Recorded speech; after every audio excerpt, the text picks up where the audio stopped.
Hello नमस्कार सभी मेरे प्यारे भाई बहनों को। मैं विवेक पांडे, स्वागत और अभिनंदन है आपका यूपीपी से स्टडी आईक्यू पर। प्यारे साथियों, हम निबंध की श्रृंखला के एक कड़ी से गुजर चुके हैं, जहां पर मैंने आपको महानगरों में वृद्धों की समस्या के संबंध में आपको निबंध कराया, उसके डायमेंशंस पर कैसे विचार करने चाहिए, इन सब के विषय में सीखना, सोचना और उसको लिखने के सलीके सिखाने का प्रयास किया। उम्मीद है आपने मेरी वो वीडियो अवश्य देखी होगी, उससे आपको काफ़ी मदद मिली होगी निबंध लेखन में। आज मैं एक और नए विषय की ओर आगे बढ़ रहा हूं। यह विषय भी आपके खंड क के अंतर्गत आएगा। इसको भी आप खंड क का एक हिस्सा मानिए, यानी सेक्शन ए के अंतर्गत साहित्य और कला के संदर्भ में जो प्रश्न पूछा जाता है, उसी के अंतर्गत इसको देखते हुए आप आगे बढ़ सकते हैं। चरित्र निर्माण में साहित्य की भूमिका। अब जब आपके सामने यह सवाल आ गया कि चरित्र निर्माण में साहित्य की क्या भूमिका है, तो इस भूमिका के संदर्भ में आपके पास क्या चॉइसेस हैं, आपको लिखने के लिए क्या क्या तर्क और क्या क्या तथ्य पहले से उपस्थित हैं, ये आपको पता होना चाहिए। तो पहले तो आप सबसे पहला सवाल तो आपके मन में ये उठना चाहिए कि साहित्य क्या है। अगर आप पहले से साहित्य के 3-4 विषयों पर लेखन कर चुके हैं तो आपके लिए काफ़ी आसान लगेगा, देख करके विषय भी बहुत आसान लग रहा होगा। लेकिन अगर आप इस विषय को गहरे अर्थों में ग्रहण करें तो यह सीधी सी बात है कि साहित्य में ऐसा क्या है जो किसी भी मनुष्य के, मानव जाति के चरित्र में कुछ परिवर्तन कर सकता है। एक एग्जाम्पल से ही शुरू करूंगा। एक फिल्म आप लोगों ने देखी होगी, 12th फेल, बहुत चर्चित फिल्म रही। अब इसकी पटकथा लिखने वाले लेखक ने जब इसे लिखा तो जाने माने कुछ लोगों से उस पर टिप्पणी भी लिखवाई गई। तो लेखक महोदय के इस ग्रंथ पर जिन लोगों ने टिप्पणी लिखा, उनमें से एक बड़ी शानदार टिप्पणी है कि मैं ये जरूर कह सकता हूं कि इस पुस्तक को पढ़ने से पहले जो आप थे, पढ़ने के बाद एग्जैक्टली वो नहीं रहेंगे, उससे एक स्तर ऊपर के व्यक्ति बन सकते हैं। बहुत बड़ी बात है अपने आप में, गहरी बात है अपने आप में कि आपने एक ग्रंथ पढ़ा और एक ग्रंथ पढ़ने के बाद ही आप में कुछ परिवर्तन हुए। हमारे यहाँ भारतीय परंपरा में शुरुआती स्तर में जो साहित्य अमूमन हम सब पढ़ करके आए हैं, जो साहित्य के विद्यार्थी नहीं हैं उनके लिए ज़्यादा आसान होगा समझना कि वहाँ पर अमूमन हम लोगों ने चरित्र प्रधान कहानियाँ, हृदय परिवर्तन पर आधारित कहानियाँ, नाटक अथवा उपन्यास, और थोड़ा सा जब बड़े हुए तो प्रेम संबंधों पर आधारित नाटक, कहानियाँ अथवा उपन्यास, यह पढ़ करके और फिर थोड़ा और बड़े हुए तो विवाह विच्छेदन, परिवार विखंडन, और थोड़ा और जब आपकी बुद्धि का विकास हुआ तो हम रचनाओं में मनोवैज्ञानिक प्रकार की रचना जैसे शेखर एक जीवनी को पढ़ना प्रारंभ कर दिए। हम समस्या प्रधान नाटक अथवा समस्या प्रधान कहानियां अथवा समस्या प्रधान उपन्यासों को पढ़ने की ओर आगे बढ़े। फिर हम समस्या प्रधान के अंतर्गत और अंदर घुसे तो स्त्री चेतना अथवा स्त्री विमर्श। फिर थोड़ा एक स्टेप और आगे वर्तमान समय पर जब आप थोड़ा सा निगाहें गड़ाएंगे तो पुरुष चेतना और पुरुष विमर्श की ओर बढ़ती हुई रचनाएं भी आपको पढ़ने को अवश्य मिलेगी। वर्तमान समाज में साहित्य शब्द से क्या अभिप्राय है, तो अभिप्राय बिल्कुल नहीं बदला। आचार्य शुक्ल जी के द्वारा दिए गए अभिप्रायों से बिल्कुल मेल खाता है कि साहित्य जनता की चित्तवृत्तियों का सचित्र वर्णन है। जैसे जैसे जनता की चित्तवृत्तियां बदलती जाती हैं, साहित्य का रूप परिणत होता जाता है, बदलता जाता है। That's it. इससे बड़ी परिभाषा या इससे बड़े अर्थों में या इससे ज्यादा गहरे अर्थों में आप साहित्य को न देखिए। लेकिन इससे ज्यादा गहरा कुछ हो भी तो अपने आप में ही तो बात को संपूर्ण कर दिया गया। भाई साहित्य क्या है? साधन हित, जिसमें सबका हित समाहित हो।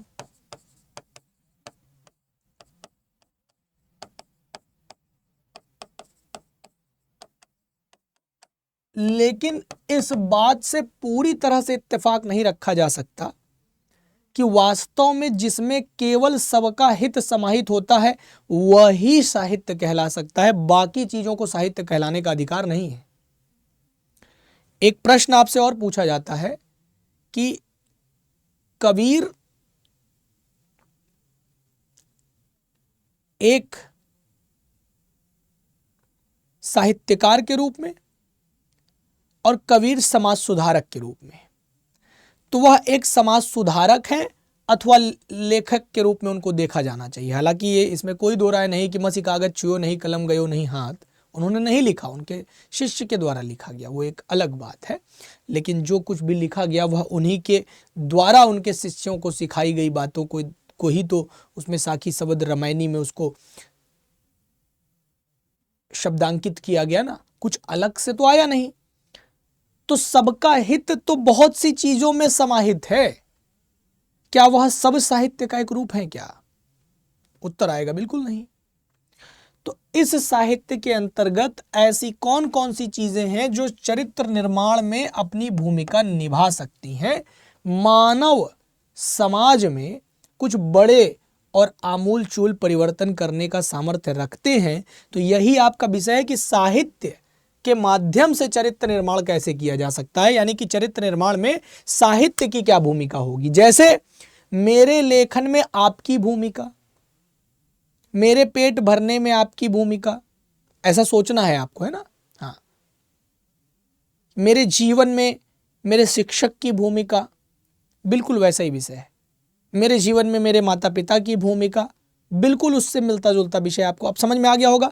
तो पहले आप डिमांड ऑफ द टॉपिक समझिए। अक्सर हर विषय में मैं आपको कहता हूं कि आप टॉपिक की डिमांड को समझ लीजिए। अगर एक बार आपने टॉपिक की डिमांड को समझ ली, यानी कि आपने पता चला आपको कि विषय क्या डिमांड करता है, क्या चाहता है, जैसे ही आपने यह तथ्य पकड़ा कि विषय का डिमांड क्या है, विषय क्या चाहता है, आपके लिए बेहद आसान हो जाता है उसका उत्तर देना। अब आपको क्या करना है कि एक रूपरेखा तैयार कर लेनी है, कुछ नहीं, रूपरेखा तैयार करने के लिए चूंकि हम ये बात जानते हैं कि हमारा पीसीएस का जो निबंध है वो 700 शब्दों के इर्द गिर्द घूमता है, और अगर यही चीज आपको यूपीएससी के तर्ज पर देखनी है तो 1000 से 1200 शब्दों तक आपको ये पूरा का पूरा निबंध देखने को मिलता है। के हटा दीजिए, 1000 हो जाएगा के, तो 1000 से 1200, ठीक है। अब उसी के आधार पर आप इसका विखंडन कर लीजिए कि लगभग 500 550 शब्द के आसपास आपने मेन बॉडी तैयार कर दी इसकी। मैं आज की क्लास में आपको ये भी सिखाने की कोशिश में रहूंगा कि कैसे आप निबंध की मेन बॉडी तैयार करेंगे और कैसे आप इस विषय की प्रस्तावना लिख सकते हैं। तो मैंने 2-3 तरीके ईजाद करके सिखाने का प्रयास किया है कि इसकी प्रस्तावना एक तरीके से ये हो सकती थी, एक तरीके से ये हो सकती थी, एक तरीके से ये हो सकती थी। मैंने निष्कर्ष पर भी पूरा काम किया है ये बताने में कि निष्कर्ष इस तरह का हो सकता था, इस तरह का हो सकता था, इस तरह का हो सकता था। Got it. ये सारे तरीके, ये सारे सलीके सुझाने का मैंने प्रयास किया है। अच्छा, अब बचे हुए शब्द जैसे 500 को ही अगर देखें तो 200 शब्द बच रहे हैं, तो लगभग 100 शब्द हम प्रस्तावना पर खर्च कर सकते हैं। हमारे पास अभी 100 शब्द खर्च करने के लिए प्रस्तावना है, यानी प्रस्तावना पर हम 100 शब्द, और ऐसे ही 100 शब्द हम निष्कर्ष पर खर्च कर सकते हैं। इतना काम हम यहां पर कर सकते हैं और इसमें किसी प्रकार की कोई दिक्कत, दुविधा, कष्ट, परेशानी, समस्या भी नहीं आएगी। ये चीज हम आसानी से कर पाएंगे। क्यों भाई, एक बार जरा कमेंट करके बताएं कि क्या इतनी बात आपको समझ में आ रही है कि नहीं, इतनी बात में कोई दिक्कत, कोई कष्ट, परेशानी, समस्या।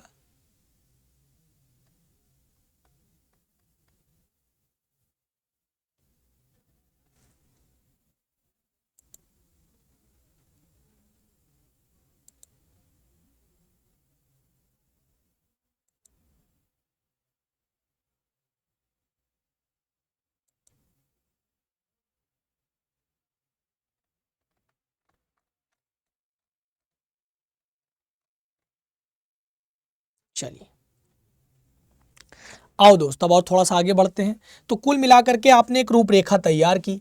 अब देखिए ये सारा का सारा पीडीएफ आपको कहाँ मिलता है, तो मैं आपको बताता चलूँ कि ये हमारा टेलीग्राम है। यहाँ पर आप हमारा पीडीएफ प्राप्त कर सकते हैं। पीडीएफ प्राप्त करने के चक्कर में बहुत सारे विद्यार्थी केवल और केवल क्या करते हैं कि पूरा वीडियो नहीं देखते और वो पीडीएफ कलेक्टर बन जाते हैं। अगर आपको इसका केवल पीडीएफ चाहिए तो मत समय खराब करिए, कहीं मत जुड़िए। एक बार मुझे जो है कहीं पर चाहे तो ये हमारा टेलीग्राम है, इधर तरफ आपको दाहिनी तरफ हमारा टेलीग्राम दिख रहा है, बाईं तरफ हमारा ये इंस्टाग्राम प्रोफाइल दिख रहा है। आप बस बता दीजिए कि सर मुझे पढ़ने लिखने से कोई मतलब नहीं। ये पूरी बात आपको लिखनी पड़ेगी कि सर मुझे पढ़ने लिखने में कोई इंटरेस्ट नहीं है, बस मैं चाहता हूं कि जो आप बोर्ड पर लिखे हैं उसका पीडीएफ दे दीजिए। मैं विदाउट आस्किंग एनी क्वेश्चन मैं आपको सीधे आपको पीडीएफ यहीं पे प्रोवाइड करवा दूंगा। तो यहाँ पे आप viveksir.official के माध्यम से मुझे इंस्टाग्राम पर फॉलो कर सकते हैं और ये हमारा टेलीग्राम है। यहाँ पर आपको सारी जानकारी दी जाती है, सारा कुछ, मतलब कि करंट अफेयर से रिलेटेड मुद्दे, hand retain notes, answer writing के संबंध में जो मॉडल आंसर्स होते हैं वे, प्री एग्जामिनेशन के संबंध में सारी जानकारी, यहाँ पर आरओ, बीईओ और यूपीपीएससी के संबंध में संपूर्ण जानकारी आपको यहाँ पर मिलेगी। इन 3 एग्जाम्स में से किसी की भी अगर आप तैयारी कर रहे हैं तो ये टेलीग्राम चैनल आपके लिए पत्थर की लकीर साबित होगा दोस्त। आइए जैसे निबंध, इस विषय पर निबंध लिखते समय हमारा प्रयास हो कि हम 3 चीजों पर फोकस करके अपनी बात को रखें। हमारा जो दृष्टिकोण है वो 3 चीजों पर आधारित होगा। यानी कि हम प्रयास करें कि साहित्य को नैतिक मानदंड के आधार पर कैसे दिखाएं, साहित्य के मनोवैज्ञानिक मानदंड कैसे दिखाएं, और हम ये प्रयास करें कि उसका सामाजिक प्रभाव क्या होगा ये बताएं, जिससे व्यक्ति के मूल्यों में, उसके व्यवहार में और उसके सोच में कुछ निर्माण हो सके। कैसे, जरा सा समझिए, एग्जाम्पल समझिएगा आप। जैसे मैं आपको कुछ उदाहरण देता हूं, इसके लिए आपको बहुत पढ़ना जरूरी है। कम से कम साहित्य विषय को टच करने वाले जितने भी विद्यार्थी हैं, चाहे उनका बैकग्राउंड साहित्य रहा हो चाहे न रहा हो, इससे कोई रत्ती भर फर्क नहीं पड़ता। यकीन मानिए, आपका विषय हिंदी साहित्य ना भी रहा हो, ग्रेजुएशन में आपने कभी ना पढ़ा हो, तब भी केवल कुछ रचनाएं अगर आप पढ़ने के आदी हैं, जो कि होना ही चाहिए, तो आप इस विषय पर बहुत शानदार लेखन कर सकते हैं। मैं एक आपको अज्ञेय का रचना सुनाता हूं, उस रचना से आप देखिएगा क्या परिवर्तन आ सकता है। जैसे, सांप तुम सभ्य तो हुए नहीं, नगर में बसना भी तुम्हें नहीं आया, एक प्रश्न पूछूं उत्तर दोगे, कैसे सीखा डसना, विष कहां पाया। अब देखिए कि यहां पर अगर आप इसके अर्थ को ग्रहण करें सही रूप में, तो साहित्य का यह काव्य आपको कितनी मदद करता है।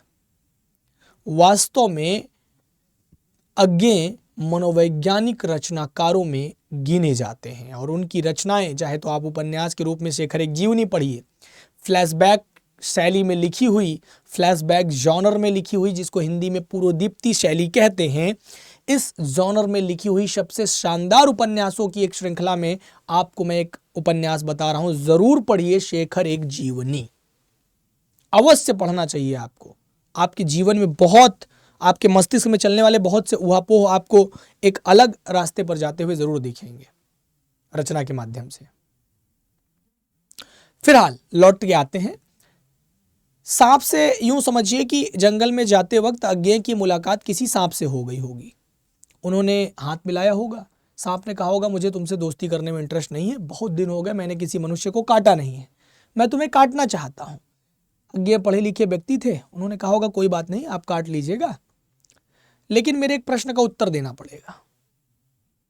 यह बोलने से पहले उन्होंने पहले उसको खूब धुतकारा कि बताओ, मैं मनुष्य हूं, हाथ बढ़ा रहा हूं मित्रता के लिए, हैं, और तुम में कोई सभ्यता ही नहीं है। कैसे सभ्य होगे जब तुम नगर में ही नहीं रहते हो, तो सभ्यता कैसे आएगी तुम्हारे अंदर। सांप को बड़ा गुस्सा आ रहा था भाई साहब, सांप गजबई गुस्सा आ रहा था एकदम कि अरे बाप रे बाप, देखो इनको, देखो जरा, हाथ मिलाए, हाथ मिला रहे थे तभी ना काट लिए होते, इसको सभ्यता नहीं मानोगे। यही सोच करके सांप सोच रहा था कि बताओ कैसा मानव है जी। उसके बाद उन्होंने कहा कि एक सवाल पूछ रहे हैं, उत्तर दे दो फिर काट लेना। अभी थोड़ी देर पहले मैंने कहा कि तुम सभ्य नहीं हुए, तुमको नगर में बसना भी नहीं आया, कैसे सीखा डसना, विष कहां पाया। ये तो हम नगरवासियों का काम है कि हम नगर में रहते हैं, इसलिए हमारे अंदर विष है, भरा पड़ा है विष। हर किसी को डस डस करके अपना जीवन यापन करते रहते हैं। डसने के सिवा हम नगरवासियों के पास कोई काम नहीं है। तुम तो नगर में रहते नहीं, जंगल में ये सब होता नहीं, कैसे सीखा? ये विष कहाँ पा गए तुम? ये विष तो शहरों में मिलेगा, नगरों में मिलेगा, हम लोगों के हृदय में मिलेगा, तुम्हारे पास कहाँ से आया? तुम तो मनुष्य ही नहीं हो। अर्थ समझ में आया? बहुत गहरे अर्थों में अगर आप इसे समझ पाए तो आपको समझ में आया होगा कि यह साहित्य कैसे आपके चरित्र निर्माण में, आपकी सोच में, आपके मनोविज्ञान में कितना विशेष परिवर्तन कर रहा है। आइए ऐसे ही मैं आपको बताऊं कि इसे अगर 3 मानदंडों पर लेके उतरे कि चरित्र निर्माण में साहित्य की क्या भूमिका है, तो हमें 3 एस्पेक्ट्स दिखाई पड़ते हैं। एक एस्पेक्ट हमको दिखाई पड़ता है मोरल एस्पेक्ट, नैतिक। एक हमको साइकोलॉजिकल दिखाई पड़ता है, मनोवैज्ञानिक। और एक हमको दिखाई पड़ता है तीसरा, जिसको हम जानते हैं सामाजिक प्रभाव के नाम से, कि इसका समाज पर क्या प्रभाव पड़ता है साहित्य का, है ना। तो ये आप इसके अंतर्गत देखिए, फिल्म को भी ले सकते हैं, क्योंकि वर्तमान समय में फिल्म इंडस्ट्री का भी थोड़ा सा रोल इसमें है कि बहुत से साहित्य जगत की बड़ी बड़ी रचनाओं को फिल्म के रूप में आज आप देख पा रहे हैं। OTT प्लेटफॉर्म्स को भी आप आधार बना करके कुछ 1-20 शब्द का एग्जाम्पल आप जोड़ना चाहें जोड़ सकते हैं। आजकल एड इंडस्ट्री को भी आप इसमें ऐड कर सकते हैं, वो भी इसी का एक हिस्सा है ना। शॉर्ट्स जो आप देखते रहते हैं उसका भी कुछ योगदान होगा, तो देख लीजिएगा भाई। आइए मैं आपको बताता हूं कि इसके दृष्टिकोणों को जब आप गौर करेंगे तो इसके दृष्टिकोणों में जो नैतिक दृष्टिकोण आपको दिखाई पड़ रहा है उसका क्या अर्थ है। देखिए, साहित्य व्यक्ति को सही और गलत का भेद करना, आदर्श और नैतिकता की शिक्षा देना, जैसे आप रामायण को पढ़ सकते हैं, महाभारत देख सकते हैं, प्रेमचंद की कुछ कहानियां, दिनकर की कुछ रचनाएं, महादेवी वर्मा इत्यादि कुछ रचनाओं के उदाहरण आपके पास हैं, जिसमें आप देखेंगे तो सत्य है, त्याग है, सहिष्णुता है, सहानुभूति है, कर्तव्य बोध है, ऐसे गुणों का जो निरूपण करता हुआ दिखाया गया है।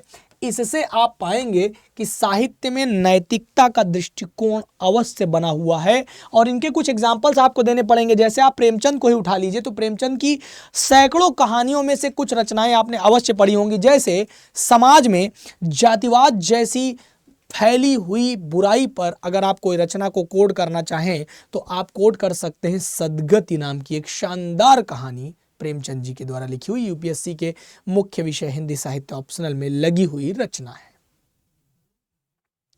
क्लियर रहा?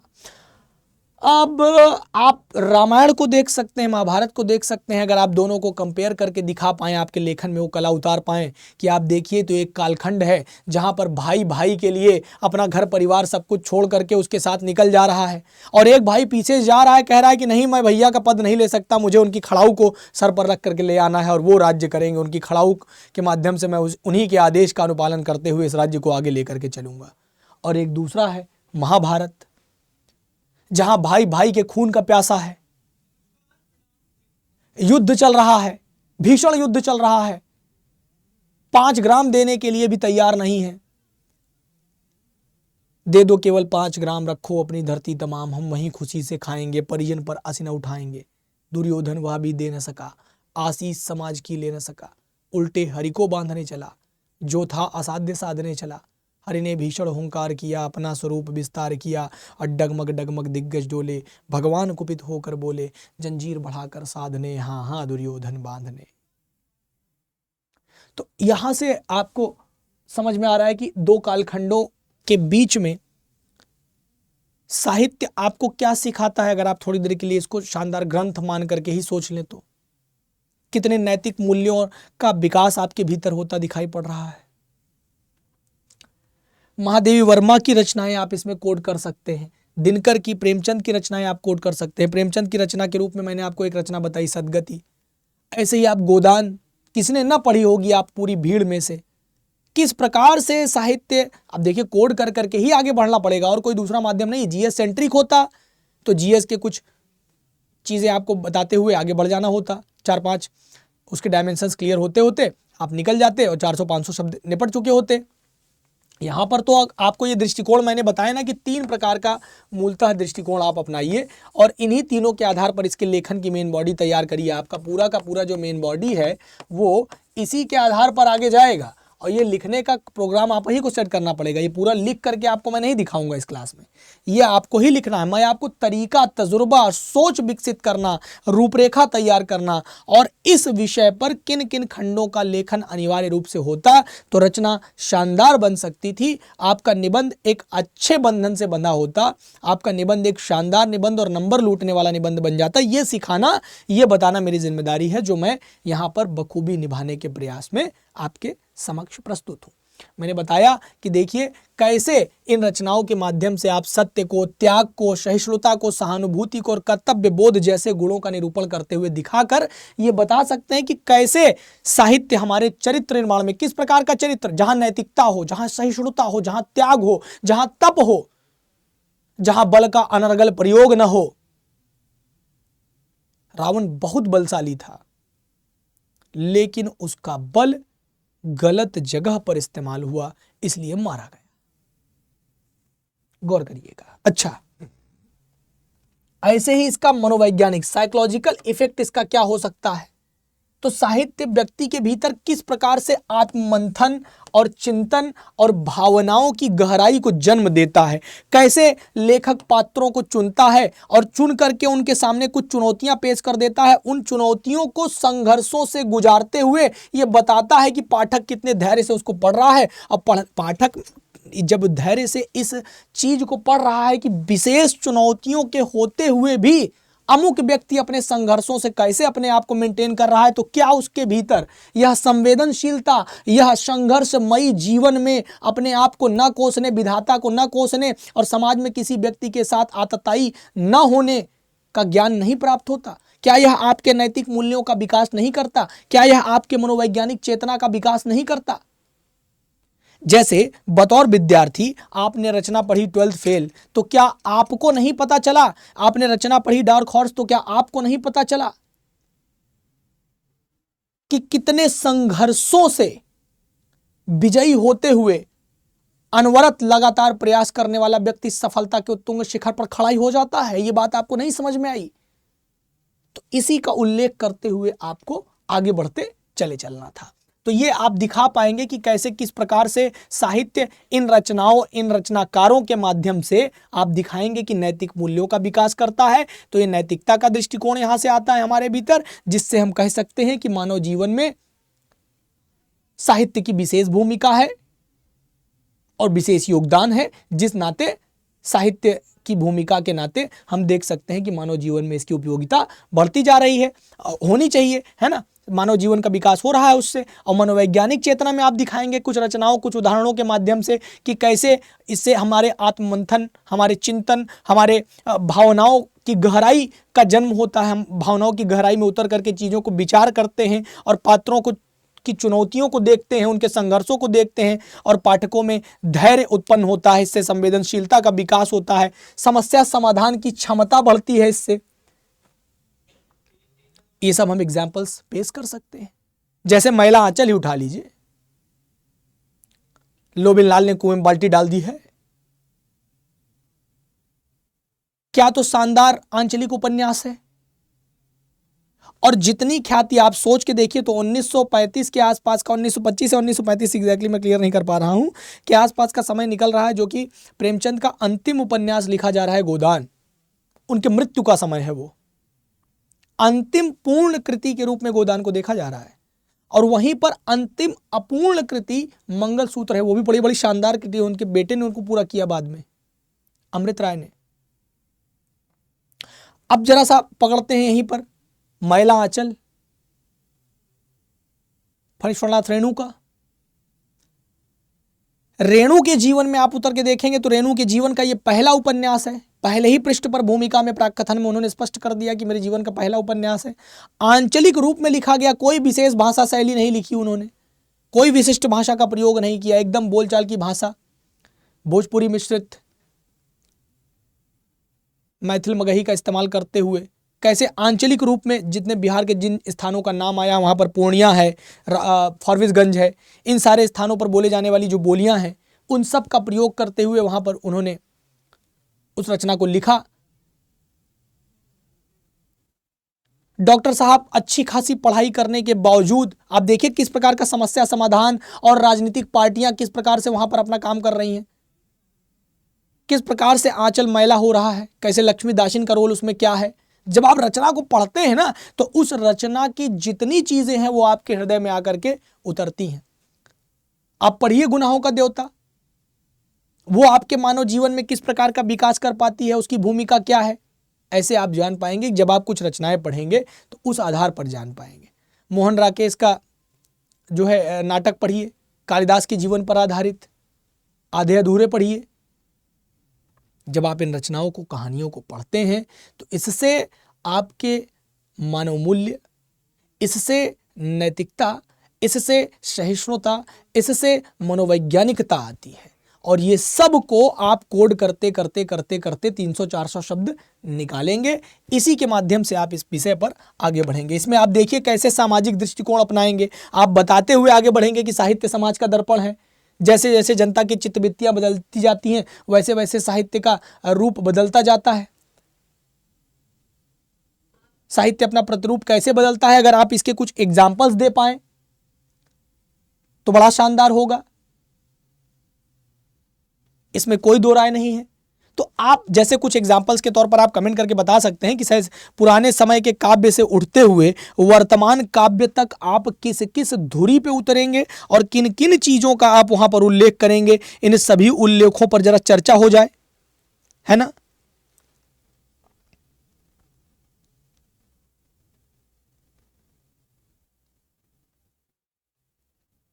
जैसे वर्तमान समय के जो साहित्य लिखे जा रहे हैं,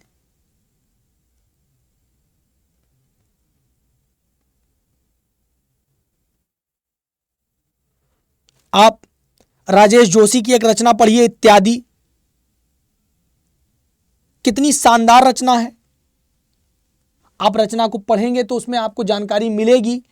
जैसे मान लीजिए पूरी रचना तो मुझे ध्यान में नहीं है, याद नहीं है, लेकिन बहुत शानदार कृति है। इसका अर्थ अगर आप निकालेंगे तो बहुत विशिष्ट अर्थ निकल रहा है। राजेश जोशी जी की बड़ी शानदार कृति है जिसमें इत्यादि इसका शीर्षक रखा गया। कहते हैं कि कुछ लोगों के नामों का उल्लेख किया गया था जिनके ओहदे थे, बाकी सब इत्यादि थे। इत्यादि तादाद में हमेशा ज्यादा होते थे। इत्यादि भाव ताव करके सब्जी खरीदते थे, खाना वाना खाकर खास लोगों के भाषण सुनने जाते थे। इत्यादि हर गोष्ठियों में उपस्थिति बढ़ाते थे। इत्यादि जुलूस में जाते थे, तख्तियां उठाते थे, नारे लगाते थे। इत्यादि लंबी लाइनों में लगकर मतदान करते थे। उन्हें लगातार ऐसा भ्रम दिया गया था कि वे ही इस लोकतंत्र में सरकार बनाते थे। आप इसकी गहराई को जरा सा समझिएगा। आप समझ पाएंगे रचना की गहराई के माध्यम से कैसे वर्तमान समय का साहित्य बदला है, कैसे जनता की चित्तवृत्तियां बदलनी हैं, कैसे साहित्य समाज को दर्पण दे रहा है, कैसे साहित्य समाज का दर्पण या समाज का प्रतिबिंब बन रहा है। उन्हें लगातार ऐसा भ्रम दिया गया था कि वे ही इस लोकतंत्र में सरकार बनाते थे। इत्यादि हमेशा ही आंदोलनों में शामिल होते थे, इसलिए कभी कभी पुलिस की गोली से मार दिए जाते थे। जब वे पुलिस की गोली से मार दिए जाते थे तब उनको वे नाम भी हमें बतलाए जाते थे जो स्कूल में भर्ती करवाते समय रखे गए थे, या जिससे उनमें से कुछ पगार पाते थे, कुछ तो ऐसी दुर्घटना में भी इत्यादि रह जाते थे। इत्यादि यूं तो हर जोखिम से डरते थे, लेकिन कभी कभी जब वो डरना छोड़ देते थे तो बाकी सब उनसे डरने लगते थे। यहाँ पर मैं एक कोड और करूँगा। प्रेमचंद जी की रचना गोदान में उन्होंने एक कोड किया है कि समाज उन स्त्रियों से बहुत डरता है जो स्त्रियां समाज से नहीं डरती।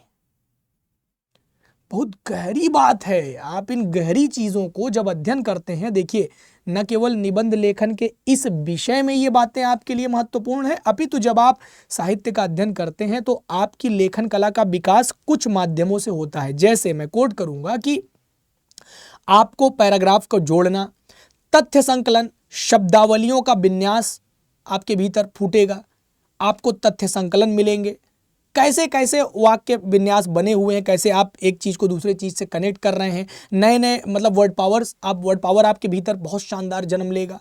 ये सारी कला जब आपके अंदर आएगी ना, तब आप देखिए कितना आपका विकास कितना शानदार होता चला जाएगा। रचना को पूर्ण करते हैं, कहते हैं कि तो बाकी सब उनसे डरने लगते थे। इत्यादि ही करने का वो सारे काम करते थे जिनसे देश और दुनिया चलती थी। हालांकि उन्हें ऐसा लगता था कि वे सारे काम सिर्फ अपना परिवार चलाने के लिए करते हैं। इत्यादि हर जगह शामिल थे, पर उनके नाम कहीं भी शामिल नहीं पाए जाते थे। इत्यादि बस कुछ सिरफिरे कवियों की कविता में अक्सर दिखाए जाते थे। राजेश जोशी जी, और शानदार रचना लिखी है। गुरुदेव आपको प्रणाम करते हुए मैं अपनी बात को यहीं से आगे बढ़ाऊंगा। आपने इससे किस प्रकार की संवेदनशीलता ली मुझे नहीं पता, लेकिन अगर नहीं ली तो यह एक गंभीर क्वेश्चन मार्क है आपके मस्तिष्क पर। ये इत्यादि कौन है?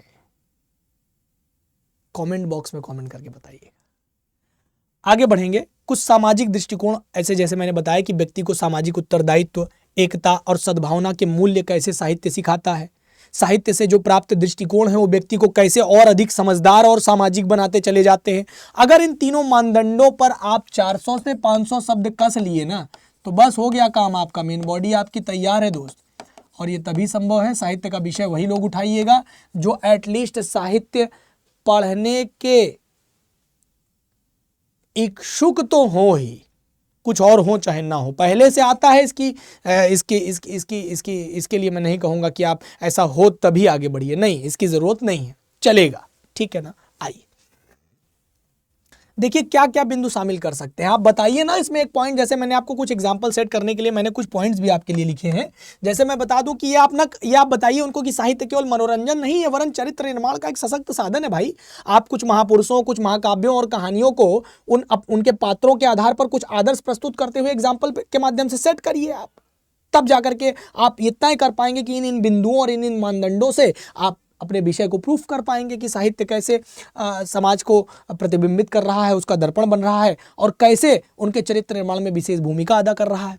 आप बताइए कि साहित्यिक पात्रों का जो संघर्ष है, उनमें जो नैतिक मूल्यों में जो गिरावट आ रही है या जो उत्थान हो रहा है, वो कैसे उससे पाठक सीखता है। सीखता क्या है? तो सहानुभूति सीखता है, आदर्श सीखता है, संयम सीखता है, न्याय के भाव सीखता है। ये सब का विकास हो रहा है उसके भीतर, जो कि चरित्र निर्माण में प्रमुख संसाधन, प्रमुख चीज है।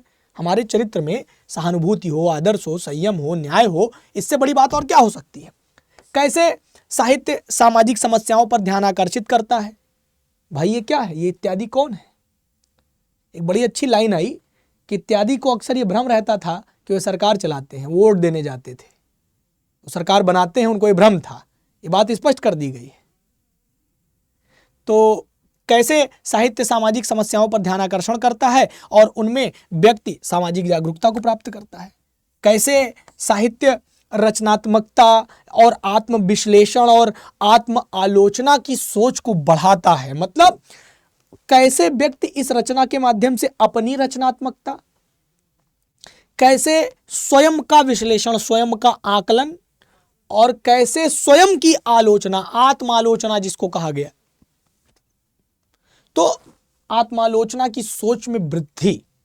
आप देखिए उदाहरण के रूप में इस बात को ऐसे समझिए, महाभारत ले लीजिए, रामायण ले लीजिए, प्रेमचंद की कुछ कहानियां ले लीजिए, दिनकर की कुछ कविताएं ले लीजिए, कबीर की कुछ दोहे ले लीजिए। अगर आप ये सब इंक्लूड कर सकते हैं, ये सब जोड़ सकते हैं, तो इनके माध्यम से आप 300-400 शब्द अपनी मेन बॉडी में इस विषय के रूप में पूरा कर पाएंगे। थोड़ा सा और आगे बढ़ूंगा तो आपको बताऊंगा कि कैसे आप इसके प्रस्तावना और इसका विस्तार और उपसंहार, जैसा कि मैंने बताया कि लगभग 100 शब्द यहाँ और 500 शब्द यहाँ और 100 शब्द यहाँ, इस प्रकार से अगर आप इसको तोड़ें तो 1:5:1 का जो रेशियो है, ये आपको ये 700 शब्द कंप्लीट करने में मदद करेगा। मैंने कल भी बताया था कि 700 शब्दों के निबंध में आप 650 भी लिख सकते हैं, 750 भी लिख सकते हैं। +-50 का रेशियो चलता है, इसके एवज में आपका नंबर नहीं काटा जाएगा, इससे आपका कोई नुकसान नहीं होगा, यकीन मानिए।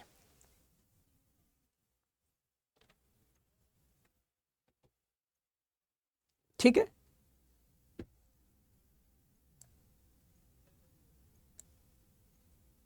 चलिए अब आगे बढ़ेंगे। तो देखिए प्रस्तावना में आप क्या क्या चीजें जोड़िए कि साहित्य के महत्व और उसके भूमिका और कैसे वो चरित्र निर्माण में आवश्यकता के आधार पर आगे बढ़ना चाहिए, उस पर आप उससे प्रस्तावना शुरू करिए। जब विस्तार पे जाइए तो बताइए कि ऊपर जो आपने लिखा है उसके दृष्टिकोणों के आधार पर कुछ तर्क दीजिए, उदाहरण दीजिए, कुछ साहित्यिक साक्ष्य देते हुए अपनी बात को और आगे बढ़ाते हुए चले आइए। तो इससे आपकी मेन बॉडी में एक विस्तार मिलेगा, एक अच्छा क्लिकी टच मिलेगा।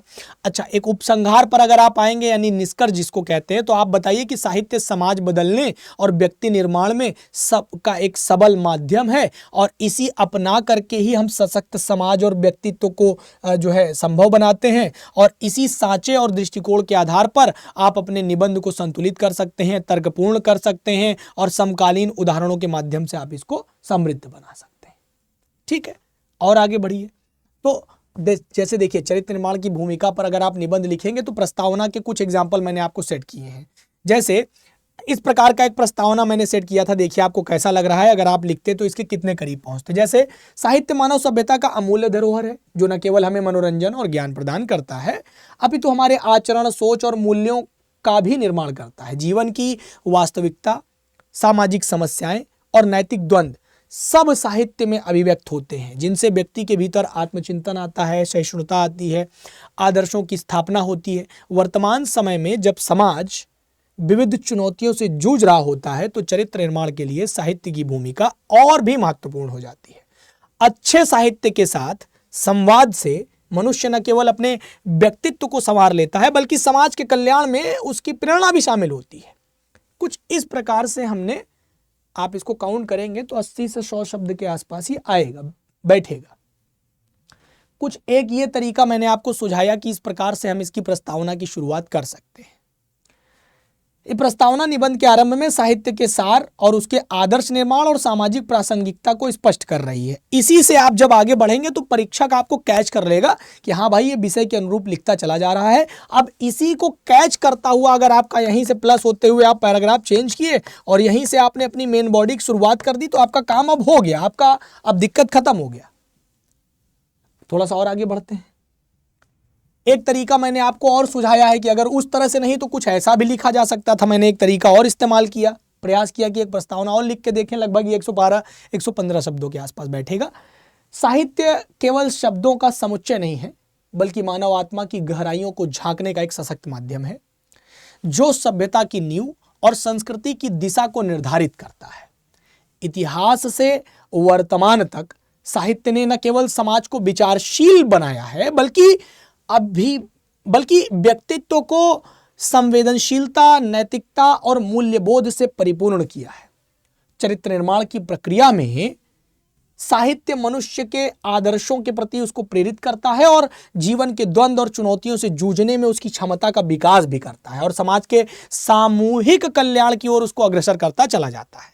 आज जब समाज तेजी से बदल रहा है और नैतिक मूल्यों की क्षरण की चुनौतियां सामने आने लग गई हैं, तो साहित्य की भूमिका केवल सजग रहना नहीं है बल्कि निर्णायक होना भी है। हमारी सजगता हो सकता है कि हमें सुरक्षित कर ले, लेकिन हमारे भविष्य को असुरक्षित कर देगा। मैं इस पर भी एक कोड नोट किया हूं, अगर आप मुझे 1 मिनट का समय दें तो मैं इस कोड को भी आपके सामने रख सकता हूं। 1 मिनट।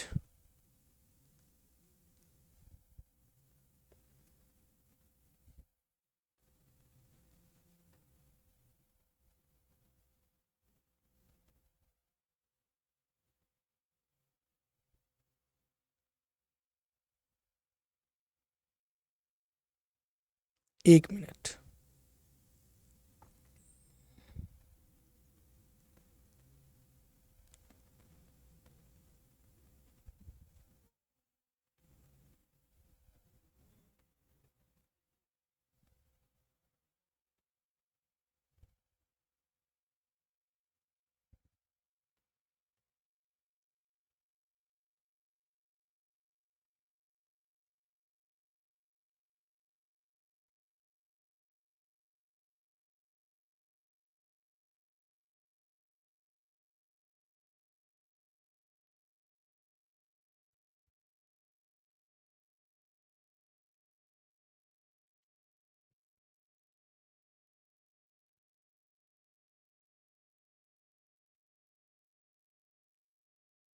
अब देखिए, मैंने जो आपके सामने पंक्ति पढ़ी, रमाशंकर यादव जिसे हम विद्रोही के नाम से जानते हैं, मैं इनकी एक काव्य रचना है, हालांकि मैं सुना देता हूं आपको ऐसे ही टूटे फूटे तौर पर, एक आध दो लाइन आगे पीछे इधर उधर हो सकती है।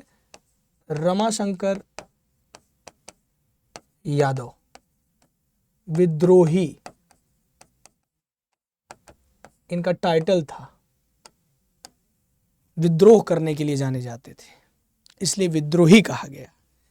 खैर, अब इनका बड़ा शानदार, जैसे देखिए हुआ क्या कि पुरातन काल में देखिए तो इनका एक बड़ा अच्छा काव्य निकल करके आता है कि पुरातन काल में देखेंगे तो महाराज मर रहे थे। महाराज मर रहे थे तो महारानियां जौहर की तैयारी कर रही थी। अब महारानियां जौहर की तैयारी कर रही थी तो नौकरानियां क्या करती, उन्हीं के लिए तो दास दासी थे, तो वो भी मरने की तैयारी कर रही थी। मुझे चिंता उन नौकरानियों की है जिनके पति जीवित हैं, वो रो रहे हैं, परंतु फिर भी वो मृत्यु की ओर भाग रही हैं।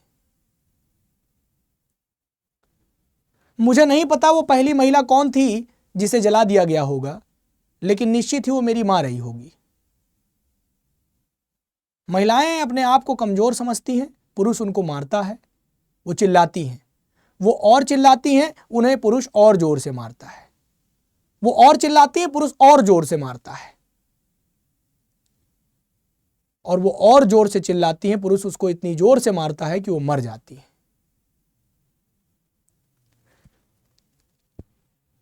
इसके आगे वो कहते हैं कि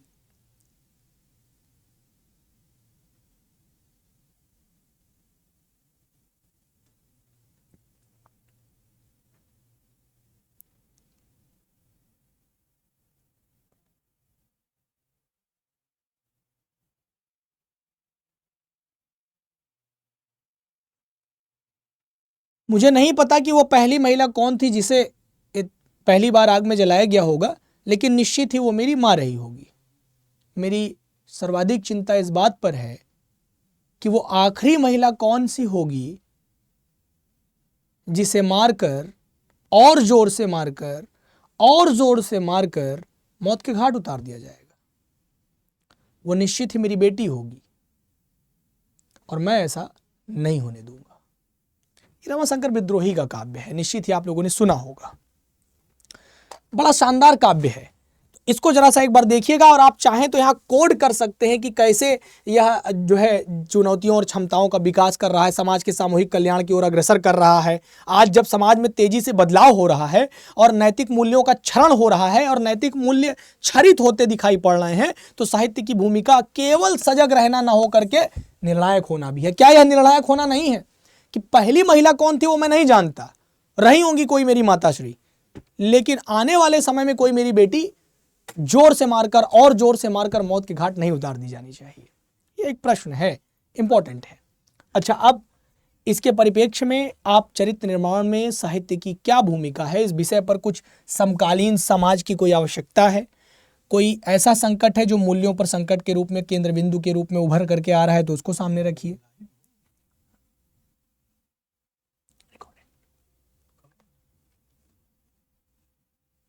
तो अच्छा, हमें जिसे समझना चाहिए और आत्मसात करना चाहिए, इसके लिए जागरूक करना चाहिए लोगों को। अच्छा, आप चाहें तो इस पर एक प्रस्तावना इस प्रकार की भी लिख सकते हैं। तीसरा स्वरूप भी मैंने एक पेश करके दिखाया है कि एक प्रस्तावना ऐसा भी हो सकता है कि चरित्र निर्माण में साहित्य की भूमिका अत्यंत गंभीर और नीतिगत संदर्भ है, बहुत महत्वपूर्ण है। साहित्य न केवल मानव में के व्यक्तित्व और नैतिकता के आधार पर तय करता है कि तैयार करता है, बल्कि उसके सामाजिक मूल्यों, आदर्शों और जिम्मेदारियों को संप्रेषित करता है। अच्छा, आधुनिक समय की अगर बात करें तो सामाजिक ताने बाने और नैतिकता में जिस प्रकार की गिरावट देखी जा रही है, उसमें साहित्य व्यक्ति को सही और गलत के बीच का जो विवेकपूर्ण निर्णय लेना सिखा रहा है, यह मनुष्य के अंदर सहिष्णुता, समर्पण, अनुशासन और संवेदनशीलता जैसे गुणों का विकास करती है, जो समाज के समग्र विकास के लिए बहुत आवश्यक है। अतः चरित्र निर्माण में साहित्य का जो योगदान है वो केवल व्यक्तिगत स्तर तक सीमित नहीं है, बल्कि ये सामाजिक स्थिरता, नैतिक उन्नति का मूलाधार बन चुका है। इस दृष्टिकोण से अगर देखें तो साहित्य मानव जीवन का एक अनिवार्य अंग बन चुका है, जो कि हमें सशक्त, संवेदनशील राष्ट्र के निर्माण में सहायक सिद्ध होता हुआ दिखाई पड़ता है। कुछ इस प्रकार से आप लोग कहते हैं सर हम लिख नहीं पाते। हमने आपके लिए 3 प्रकार से एक ही विषय पर प्रस्तावना लिख लिख करके दिखा दिया। कुल मिला करके अगर आप अपना कलम चलाना सीख जाएंगे तो आपके इस चलते हुए कलम को आप जिस भी तरीके से मोल्ड करना चाहेंगे मोल्ड कर लेंगे। ये आपका अपना वजूद आपको तय करना पड़ेगा। 1 मिनट में 23 से 25 शब्द 25 से 30 शब्द के अप्रोक्सीमेटली अगर आप यूपीपीसीएस के मुख्य परीक्षा में लिखने की हैबिट डिक्लेयर कर लें तो कोई माई गलाल आपको टॉप 100 में आने से नहीं रोक सकता। सिलेक्शन तो थोड़ा सा पीछे चला गया, मैं टॉप 100 की बात कर लेता हूं आपसे। आइए देखिए, मैं अब आपको निष्कर्ष, मेन बॉडी आपको मैंने कनेक्ट करके बता दिया कि मेन बॉडी कैसे कैसे चलेगी। मैंने प्रस्तावना 2-3 तरीके 2-3 एग्जाम्पल्स आपके सामने प्रूफ करके दिखाई कि ऐसे ऐसे तरीकों से आप इसके जो है प्रस्तावना पर काम कर सकते हैं। मैं आपको एक तरीका बताता हूं कि निष्कर्ष कैसे लिखा जा सकता है। अब साहित्य की भूमिका पर निष्कर्ष को कैसे प्रभावशाली बनाया जा सकता है, कैसे इसको नीतिगत स्वरूप दिया जा सकता है। अब बताइए ना कि साहित्य केवल शब्दों का समूह नहीं है, चरित्र निर्माण का एक सशक्त माध्यम है जो व्यक्ति के आंतरिक मूल्य, नैतिकता, सामाजिक जिम्मेदारियों को एक आकार देता है। यह व्यक्ति को सही और गलत के बीच विवेकपूर्ण निर्णय लेने की क्षमता प्रदान करता है और समाज के प्रति संवेदनशील बनाता है। साहित्य के आदर्श, पात्र और उनकी कहानियां जीवन के कठिनाइयों से निपटने और धैर्य, सहानुभूति और सामाजिक समरसता जैसे गुणों को विकसित करने में सहायक होते हैं। इसलिए चरित्र निर्माण के लिए साहित्य का महत्व अपरिहार्य हो जाता है, क्योंकि केवल शिक्षा और ज्ञान से नहीं बल्कि सशक्त चरित्र से ही व्यक्ति और समाज का विकास संभव है। और समाज और राष्ट्र के निर्माण में अगर साहित्य एक अनिवार्य अंग है, अनिवार्य स्तंभ के रूप में काम कर रहा है। अगर आप कुछ इस प्रकार का निबंध लिखते हैं तो ये सारगर्भित होगा, गंभीर होगा, नीतिगत दृष्टिकोण से भरा होगा और यही यूपीएससी और यूपीपीएससी के स्तर में आपको लिखने की डिमांड की जाती है। अगर आप इस डिमांड को पूरा कर देते हैं तो काम हो जाएगा। एक दूसरा तरीका है, देखिए कि चरित्र निर्माण में साहित्य की भूमिका महत्वपूर्ण योगदान है, ये आपने दिखाया। अब इसके आगे आ जाइए, तो अब कैसे आप चरित्र निर्माण में साहित्य की भूमिका पर मेन बॉडी तैयार करेंगे। इस मेन बॉडी में क्या क्या पॉइंट्स, की पॉइंट्स आप जरूर शामिल करेंगे। जैसे चरित्र निर्माण का महत्व बताइए कि चरित्र क्यों आवश्यक है, जीवन में नैतिक, सामाजिक, मानसिक भूमिका क्या है। आप बताइए ना कि समाज में साहित्य का जो नैतिक प्रशिक्षण है वह साहित्य के माध्यम से सही गलत की समझ, आदर्शों की समझ और मूल्यों का विकास कैसे संभव है। आप प्रेरणादायक पात्रों को, कथाओं को एग्जाम्पल में लीजिए, महाभारत, रामायण, प्रेमचंद, कबीर, इन सबको लेकर के उदाहरण के माध्यम से बताइए कि कैसे ये नैतिकता सिखाते हैं, साहस सिखाते हैं, धैर्य सिखाते हैं, सहिष्णु बनना सिखाते हैं हमको। आप बताइए कि सामाजिक और सांस्कृतिक प्रभाव कैसा पड़ रहा है। साहित्य समाज की समस्याएं, मानवीय संवेदना, अच्छाइयों बुराइयों को किस प्रकार से उजागर करता है, जिससे कि व्यक्ति सामाजिक रूप में जागरूक बनता है, जिम्मेदार बनता है। ये कलाएं आपको पेश करनी पड़ेंगी। आपको मनोवैज्ञानिक विकास दिखाना पड़ेगा। साहित्य व्यक्ति की सोच, भावना, आत्मचिंतन को कैसे प्रोत्साहित कर रहा है, कैसे उसके व्यक्तित्व का विकास कर रहा है।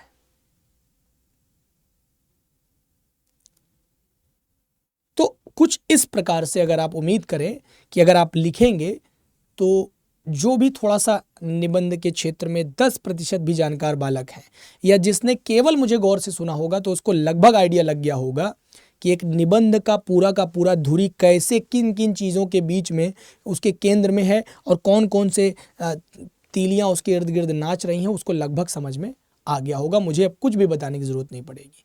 मैंने 2-3 तरीकों से निष्कर्ष लिखना, 3 तरीकों से मैंने आपको प्रस्तावना लिखना, एक ही विषय पर मेन बॉडी में क्या क्या तर्क, क्या क्या चीज़ें शामिल करना है, सब बता दिया।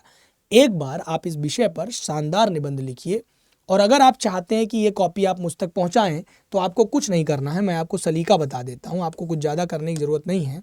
आप एक काम करिए, आपको ये स्क्रीन पर हमारा टेलीग्राम दिखाई पड़ रहा होगा। आप इस टेलीग्राम पर पहले तो मुझे ज्वाइन कर लीजिए, स्कैन करिए, जैसे आप QR स्कैन करते हैं वैसे ही स्कैन करके आप मुझे फॉलो कर लीजिए, ज्वाइन कर लीजिए। Follow in the means join कर लीजिए, ग्रुप का हिस्सा बन जाइए। सब कुछ यहाँ मिलेगा। यहाँ से एडमिन में जा करके आप मुझे मैसेज भी कर सकते हैं। ये आपको हमारा इंस्टाग्राम प्रोफाइल भी दे दिया जा रहा है, जिसके माध्यम से आप हमें ज्वाइन करके, हमें फॉलो करके आप बातचीत कर सकते हैं, अपनी समस्या हमें लिख भेज सकते हैं।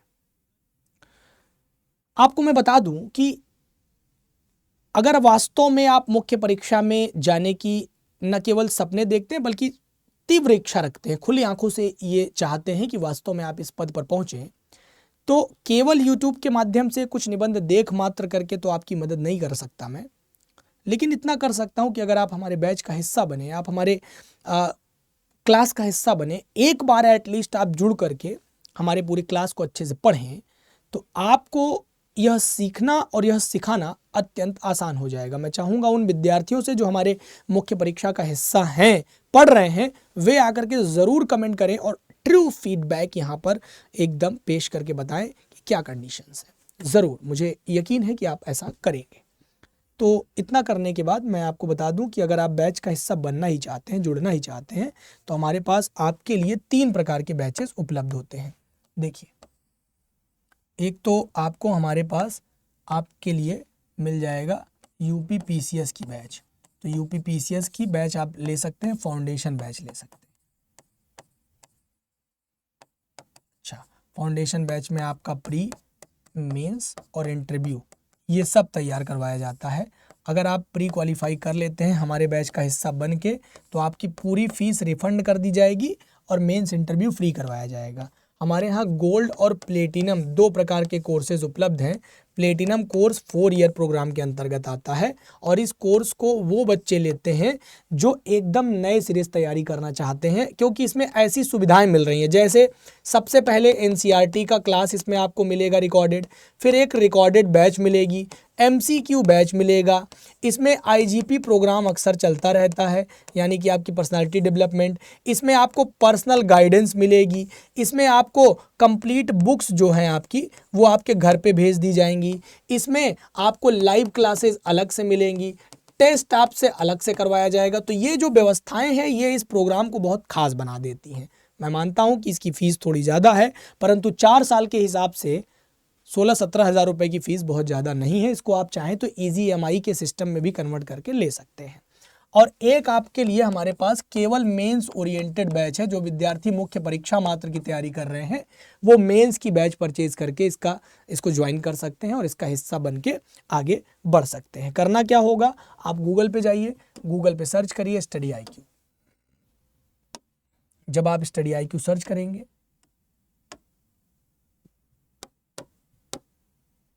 स्टडी IQ, तो यहाँ पर सबसे पहला लिंक आपके सामने खुलेगा। इस पहले लिंक पर आप जाइए और इस पहले लिंक के माध्यम से आप देखेंगे तो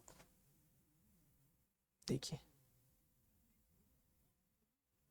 यहाँ पे आप जा करके, ये कुछ अलग टाइप का खुल गया क्या भाई?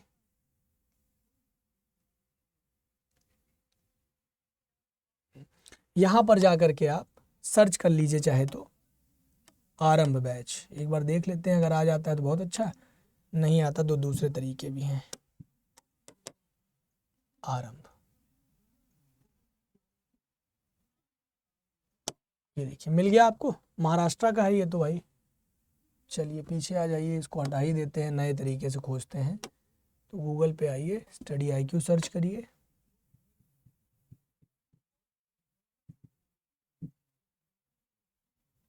यूपी PCS ही डायरेक्ट सर्च कर लीजिए, स्टडी IQ यूपी PCS। अब उत्तर प्रदेश स्टडी IQ का आपको सर्च कर लेंगे आप, आपके सामने सीधा कोर्स हमारा ओपन हो जाएगा। देखिए प्री प्लस मेंस है और ये अफोर्डेबल कोर्सेज होते हैं आपको यूपी PSC के लिए, उत्तर प्रदेश के लिए। तो यहाँ से आप आकर के हमारे पैकेज का चुनाव कर सकते हैं। ये 2 साल का पैकेज है, यहाँ से कोर्स लगा सकते हैं आप, हमारा कोर्स ले सकते हैं और भी बहुत सी टेक्निक आप इस्तेमाल कर सकते हैं। देखिए अगर मैं यूपी PCS ना सर्च करूँ, स्टडी IQ ही सर्च करूँ केवल, तो फिर आपको सही तरीके से बता पाऊंगा कि आप कोर्स कैसे ले सकते हैं। स्टडी IQ केवल सर्च कर लेते हैं। अब देखिए बेस्ट ऑनलाइन कोचिंग करके आ रहा है ना आपके सामने, ये देखिए स्टडी IQ, ये बेस्ट कोचिंग वाला जो है, यहाँ पर आप आइए और यहाँ पर आकर के आपको क्या करना है दोस्त, यहाँ पर आने के बाद आपको ये देखिए स्टेट PSC सर्च करना है। स्टेट PSC में उत्तर प्रदेश में जाना है। ये रहे बैचेज हमारे आरंभ 13.0, इसको जा करके बाय नाउ पे क्लिक करिए।